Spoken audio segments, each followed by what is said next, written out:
महसूल मंत्री तथा नागपूर आणि अमरावती जिल्ह्याचे पालकमंत्री सन्माननीय चंद्रशेखरजी बावनकुळे साहेब यांच्या सत्कार समारंभाप्रसंगी उपस्थित असलेले ठाणे शहराचे आमदार तथा ठाणे शहर सोसायटी मंचचे संस्थापक अध्यक्ष सन्माननीय संजयजी केळकर, कोकण पदवीधर मतदारसंघाचे आमदार माननीय निरंजनजी डावखरे, माननीय आमदार किसनजी कथोरे, उल्हासनगरचे आमदार कुमारजी ऐलाणी, आमदार विक्रांत पाटील, ठाणे शहराच्या नाही विधान परिषदेच्या आमदार सौ माधवीताई नाईक, ठाणे शहराचे अध्यक्ष भारतीय जनता पक्षाचे माननीय संदीपजी लेले, ठाणे महानगरपालिकेचे उपमहापौर माननीय कृष्णाजी पाटील, त्याचबरोबर ठाणे जिल्हा मध्यवर्ती बँकेचे अध्यक्ष अरुण पाटील, मला वाटतं गेले अरुण पाटील, आणि या सत्कार समारंभासाठी उपस्थित असलेले आपण सर्व गृहनिर्माण संस्थांचे पदाधिकारी, सभासद, आपलं सर्वांचं ठाणे जिल्हा हाऊसिंग फेडरेशन आणि ठाणे शहर सोसायटी मंच यांच्या संयुक्त विद्यमाने आयोजित केलेल्या या सत्कार समारंभात आपलं सर्वांचं मनापासून स्वागत करतो. बऱ्याच लोकांनी बावनकुळे साहेब असं विचारलं की हाऊसिंग फेडरेशनचा आणि महसूल मंत्र्यांचा संबंध काय? तुम्ही सहकार मंत्र्यांचा कार्यक्रम ठेवला पाहिजे, मुख्यमंत्र्यांचा कार्यक्रम ठेवला पाहिजे. मी म्हटलं आमच्या हाऊसिंग सोसायट्या नंतर तयार होतात. सगळ्यात पहिली जी जमीन आहे, ज्या जमिनीवर आपण इमारत बांधतो, ती महसूल विभागात येते. आणि दुसरा मुद्दा की त्यांचा सत्कार महसूल मंत्र्यांचा अशासाठी की आम्ही इतकी वर्ष बघतोय महसूल विभाग कसा चालतो, महसूल विभागाचं कामकाज कशा प्रकारे चालतं, आणि या सगळ्या विषयांमध्ये या त्यांच्या महसूल मंत्र्यांच्या कालावधीमध्ये इतके निर्णय झटपट घेतले आहेत आणि सर्वसामान्य माणसाच्या रोज आवश्यक असणारे, ज्यांचा रोज आमची माणसं सर्वसामान्य माणसं झगड असतात, भांडत असतात, चक्रा मारत असतात, या सगळ्यांचे विषय त्यांनी इतके फास्ट घेतलेत की आपण तो विचारही करू शकत नाही. आपण सर्वांनी यासाठी त्यांचं काय करायला पाहिजे? साहेब, आपण इतके निर्णय फास्ट घेतले आहात की आश्चर्य वाटतं. नुसते घेतले नाही तर त्याची अंमलबजावणी. आमच्याकडे एक तुम्ही जो निर्णय घेतलात, केळकर साहेबांनी तुमच्या कानावर घातलं, आणि आमच्या ॲडज्युडिकेशन विभागातला एक अधिकारी, तात्काळ कारवाई झाली साहेब, तात्काळ. तुम्ही त्याच्या समोर सांगितलं याच्यावर कारवाई व्हायला पाहिजे. 3 दिवसात त्याच्यावर कारवाई झाली आणि त्याची बदली झाली. त्याच्यानंतर त्यांनी आमदार केळकर साहेब असतील, डावकरे साहेब असतील, त्यावेळी माधवीताई आमदार नव्हत्या, यांच्याकडे चक्रा मारल्या की नाही साहेब माझं चुकलं, माझं हे झालं, माझं ते झालं. पण अशी धडाडीने निर्णय घेणारी माणसं फार कमी असतात आणि आपल्या राजकारणामध्ये अशी म्हणतं तर फारच कमी असतात. आणि त्यात या सगळ्या याच्यामध्ये आपण इतके धडाने, मी साहेब थोडे वाचून दाखवतो तुम्ही घेतलेले निर्णय, म्हणजे आमच्या सगळ्या लोकांना माहीत नाही, ते थोडेसे कळू देत. की पहिला भाग शेतकऱ्यांसाठी, शेतमाल जो गाळ माती आहे त्यांच्यावर रॉयल्टी माफ केली. आतापर्यंत माझ्या शेतातलं काही सामान माती काढायची असेल, दुरुस्त करायचं असेल तर कलेक्टर, तिथे आमचा डंपर दिसला, गाडी दिसली की आमच्या कलेक्टर विभागाचे माणसं गेले धाड टाकायला. रॉयल्टी भरली की नाही? मग रॉयल्टी कमी आणि त्यांची रॉयल्टी जास्त. हे सगळं या एका निर्णयामुळे बंद झालं. भाऊबंदकीतील जे आमच्या कोकणात साहेब हा महत्वाचा विषय आहे. भाऊबंदकीमध्ये आमचे कोर्टात, सुप्रीम कोर्टापर्यंत विषय जातात एकेका गुंठासाठी. हा भाऊबंदकीचा विषय त्यांनी 2 मिनिटात संपवला. खाली अर्ज करायचा आहे, 500 रुपये भरायचे आहेत आणि तुमचं नावावर करून घ्यायचं आहे. त्याच्यानंतर एक सगळ्यात महत्वाचा, शेतकरी नसाल तर तुम्हाला शेतकऱ्याची जमीन विकत घेता येणार नाही. याचं कारण हा निर्णय साहेब इतका महत्वाचा आणि दूरगामी परिणाम करणारा आहे. आमच्या कोकणामध्ये, मी कोकणात आहे त्यामुळे कोकणातली उदाहरण जास्त देतो, की काय आहे की आत्ता शेती कोण करत नाहीत, जमिनी ओसाड पडल्यात, आणि हे सगळे लोक जे शेतकरी ना इंडस्ट्रियलिस्ट आहेत किंवा आणखीन काय काय दलाल आहेत, हे जमिनी घेण्याचा प्रयत्न करतायत. पण ही जी अट तुम्ही घातलीत ती सगळ्यात महत्वाची आहे. याविषयी साहेब एक आणि विनंती करेन, आम्ही जर फेसबुक उघडलं तर प्रॉपर्टी डीलर किंवा रिअल इस्टेट मधले एजंट आहेत ते अशी जाहिरात करतात, तुम्ही शेतकरी नसाल तर 1000 रुपयात तुम्हाला शेतकरी दाखला करून देतो. या विषयावर काय करता आलं तर साहेब आपण लक्ष घाला. दुसरं, शेत जमिनीचा ताबा एका शेतकऱ्या म्हणजे शेतकरी आहे त्याने आपापसात बदल केलेत तर त्याच्यासाठी फक्त 1000 रुपये स्टॅम्प ड्युटी आकारून, नाही तर याच्या अगोदर त्या जमिनीच्या किमतीच्या मार्केट रेट प्रमाणे रेडी रेकरेट प्रमाणे त्याला स्टॅम्प ड्युटी भरावी लागत होती. ती फक्त आता 1000 रुपयामध्ये होणार आहे. किती सोपा विषय हा करून ठेवला साहेबांनी. दुसरा सगळ्यात महत्वाचा विषय, मुंबई ठाणे सारख्या भागामध्ये आमच्यासाठी जे बेकायदेशीर आपल्या गरजेपुरती घरं बांधलेली आहेत, 584 फुटापर्यंतची घरं साहेबांनी नियमानुकूल करण्याचे, 2011 पर्यंतची घरं नियमानुकूल करण्याचा निर्णय घेतलेला आहे आणि त्याची अंमलबजावणी सुरू केली आहे.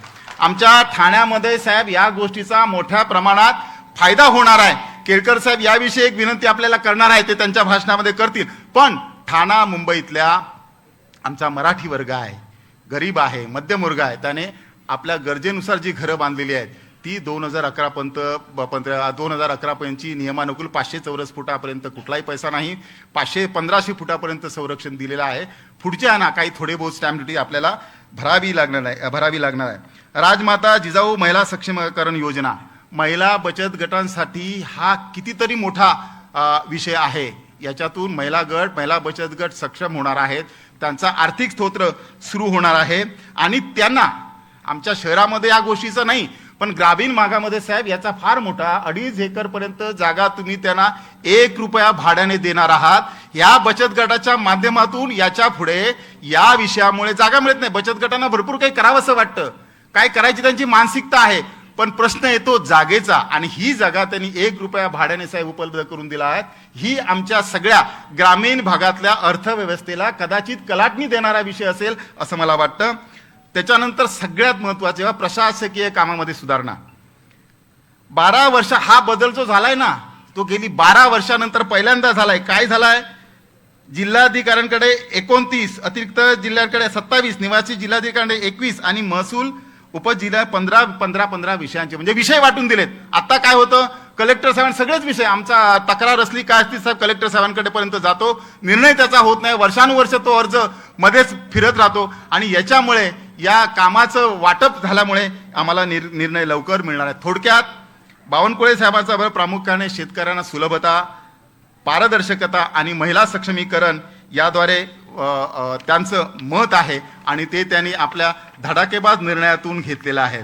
आता मी ज्या क्षेत्रात साहेब काम करतो, हाऊसिंग सोसायटी, यासाठी कितीतरी मोठा आम्ही वर्षानुवर्ष साहेब 2012 पासून आम्ही कोर्टामध्ये होतो किंवा तक्रारी होता, प्रत्येक वेळी महसूल मंत्री याला स्टे द्यायचे पण निर्णय होत नव्हता. केळकर साहेबांनी याचा पाठपुरावा केला सभागृहामध्ये आणि आपण तात्काळ निर्णय घेऊन टाकला, यासाठी कमिटी नेमली होती. हा जो निर्णय आहे काय आहे तुम्हाला माहिती आहे, अकृषी कर एने पूर्णपणे माफ केलाय दंडासहित. आमच्या साहेब शिवाजीनगरमध्ये म्हाडाची कॉलनी आहे, 12 सभासद आहेत, त्यांना 8 लाख 9 लाख 10 लाख 12 लाख असा एने आला होता. आता तो आपण पूर्णपणे माफ केलाय. आणि काय केलंय, या सोसायट्यांना भविष्यात रिडेव्हलपमेंट करायची असेल, स्वयंपुनर्विकास करायचा असेल तर त्यावेळी यांना एने भरावा लागणार नाही. वन टाइम एने भरायचा आहे. किती, 0.10% म्हणजे किती, 100 रुपये रेडी रेक्टर दर असेल तर आम्हाला फक्त 10 रुपये भरायचे आहेत. 10 पैसे भरायचे आहेत. 10 पैसे म्हणजे किती, हा नथिंग म्हणजे नसल्याबरोबरचा आहे. साहेब याविषयी तुमच्या अधिकाऱ्याने एक आमच्याकडे तक्रार केली होती, साहेबांनी निर्णय घेतलाय पण शासनाचं किती नुकसान होणार आहे याच्यामध्ये. म्हटलं शासन लोकांसाठी आहे, स्वतःसाठी नाही, त्यामुळे हा निर्णय लोकांसाठी आहे, शासनासाठी नाही. त्यामुळे आपण या आमच्या हाऊसिंग सोसायटीना महाराष्ट्रामध्ये 1,35,000 सोसायट्या आहेत, जवळपास 4.5 ते 5 कोटी लोक त्याच्यामध्ये राहतात. या सगळ्यांना साहेब याचा मोठी आपली मदत झालेली आहे. त्याच्यानंतर वर्ग 2 ची जमीन वर्ग 1 केवढा तरी मोसा 1960 पासून आतापर्यंत शासनाकडून लीजने घेतलेल्या जागा आहेत, तिथे सोसायट्या, घरं बांधले, जागा झाल्यात. आता त्या वर्ग 1 आतापर्यंत तुम्ही त्या जमिनीचे भाडे करू होता, आता वर्ग 1 झाला म्हणजे तुम्ही त्याचे संपूर्ण मालक होणार आहात.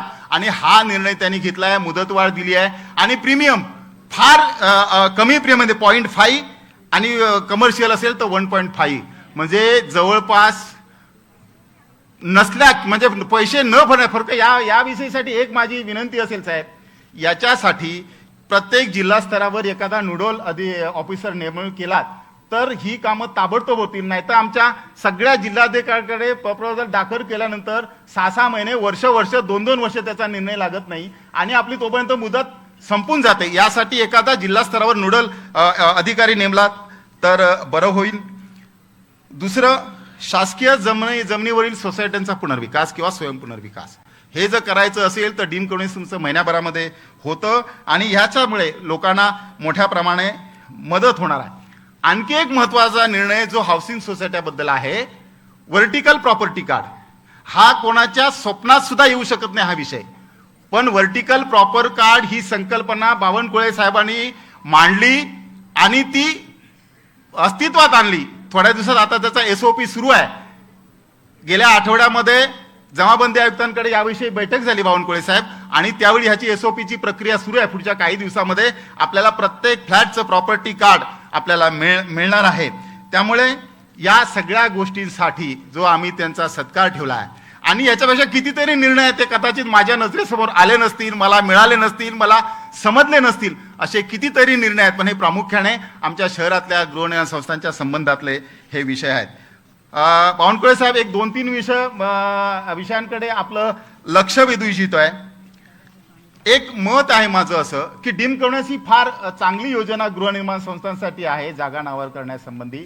बिल्डर शिवाय आपण जमीन नावावर करतो, पण याच्यामध्ये बिल्डर आणि हा जो विषय आहे तो बराच आहे. पण त्याच्यासाठी एक माझी विनंती आहे आपल्याला कसं असं करता येईल का, ज्या नोंदणीकृत गृहनिर्माण संस्था आहेत त्या प्रत्येक संस्थेच्या 7/12 इतर हक्कामध्ये जर सोसायटीचं नाव टाकलं तर बिल्डर कुठलाही थेट ॲग्रीमेंट करणार नाही, जमीन मालकाबरोबर करार करणार नाही, सोसायटीला विचारल्याशिवाय त्याला पुनर्विकास करता येणार नाही. त्यामुळे ज्या सोसायट्या रजिस्टर झाल्या आहेत त्यांच्या इतर हक्कामध्ये आपण नाव त्या सोसायटीचं नोंदवावं अशी माझी विनंती आहे. मी तसं तुम्हाला पत्र सुद्धा देतो आहे. दुसरा एक मुद्दा साहेब, आमच्या डीम कॉर्नर्स ही चांगली योजना आहे, पण शेवटच्या स्तरावर तलाठी किंवा मंडळ अधिकाऱ्याकडे ज्यावेळी आम्ही जातो, आज तुमच्याकडे त्याविषयी माझ्या 2-3 तक्रारी आल्या तर मी तुमच्याकडे देणार आहे. तर DDRने सुनावणी घेतल्यानंतर, DDR साहेब सुनावणी घेताना सगळ्या जमीन मालकांना बोलवतो, बिल्डरला बोलवतो, जे काय वारसदार असतील त्या सगळ्यांना बोलवतो आणि ते बोलून झाल्यानंतर आपल्याला डीम कॉर्नर्सची प्रमाणपत्र दिलं जातं. मग हे ज्यावेळी ॲडज्युडिकेशन करून 7/12ला किंवा प्रॉपर्टी कार्डला नाव लावायला आम्ही जातो त्यावेळी हे तलाठी किंवा मंडळ अधिकारी पुन्हा ह्या वारसांना सुनावणीसाठी बोलवतात आणि हे चुकीचं आहे. सुरुवातीला 2018ला शासनाने जे परिपत्रक काढलंय त्या परिपत्रकाचा विचार केला तर ही प्रोव्हिजनच नाही आहे, कारण DDR हा उच्च स्तरीय अधिकारी आहे आणि तलाठी त्याच्या खालच्या स्तरावरचे आहेत. त्यामुळे याविषयी आपण एक परिपत्रक काढावं किंवा त्याप्रमाणे आदेश आपण द्यावेत. दुसरा एक ULCचा विषय आहे साहेब. ULC आता बंद झालेली आहे, मात्र जुने जे बऱ्याचशा सोसायट्यांमध्ये ULCचे फ्लॅट आहेत, ULC बंद झाल्यामुळे त्यांच्याविषयी ULC विभाग बंद झाल्यामुळे त्यांच्याविषयी कारवाई होत नाही. मग काय होतं की बिल्डर लोक ते फ्लॅट बेकायदेशीर विकतात किंवा ते भाड्याने देतात किंवा ते यूज होत नाहीत. मात्र या सगळ्या गोष्टींचा प्रश्न येतो सोसायटीच्या मेंटेनन्सवर. सोसायटी मेंटेनन्स करत नाही. आणि दुसरा प्रश्न की डीम कॉर्नर्स करताना या सोसायटी हे जे फ्लॅट आहेत त्यांची कुठलीही माहिती मिळत नाही, त्यामुळे डीम कॉर्नर्स होत नाही. हा एक विषय, मी त्याबद्दल तुम्हाला पत्र देणार आहे साहेब. आणि तिसरा आणि शेवटचा विषय माझा साहेब की आमची ठाण्यामध्ये किंवा मुंबईचं मला माहीत नाही, ठाणा असेल, अंबरनाथ असेल, कल्याण असेल, या ठिकाणी मोठ्या प्रमाणामध्ये हाऊसिंग सोसायट्या आहेत आणि आपण NA सगळ्यांसाठीच रद्द केला आहे पूर्णपणे. आणि तरी सुद्धा हे म्हाडाचे अधिकारी आमच्याकडे आत्ता गेल्या आठवड्यात आम्हाला पत्र पाठवलेत 8-8, 10-10, 11 लाख रुपये NAची. मी त्याला आपला GR दाखवला तरी सुद्धा ते म्हणत नाही, काही त्याच्यात विचार करत नाही. तर याविषयी आपण एक काहीतरी निर्णय घ्यावा. याच्यामुळे आता ह्या ज्या कॉलनी आहेत, आमची शिवाजीनगर आहे, सावरकर नगर आहे, स्वामी विवेकानंद नगर आहे, चिकनघर कल्याणची आहे, अमरनाथची आहे, बदलापूरची आहे, तर या लोकांना ही अडचण होत आहे. तर याविषयी आपण म्हाडाच्या अधिकाऱ्यांशी आपण चर्चा करावी. एवढेच माझे विषय होते. आपण इथे धन्यवाद. किती फास्ट निर्णय आहे सांगा मला, किती फास्ट आहे? किती मिनिटं झाली? 3-4 मिनिटं झाली असतील मी हे बोलल्यानंतर. ही जी काय म्हणतात मानसिकता आहे निर्णय घेण्याची, ती सगळ्यांकडे असतेच असं नाही, नसते असं मी नाही म्हणणार, सगळ्यांकडे असतेच अशी नाही. आणि हे निर्णय त्यांनी जे घेतले आहेत आणि या सगळ्या गोष्टींचा आपल्याला उपयोग होणार आहे, या संबंधीचं निवेदन साहेब मी आपल्याला देतो. धन्यवाद. जय हिंद, जय महाराष्ट्र.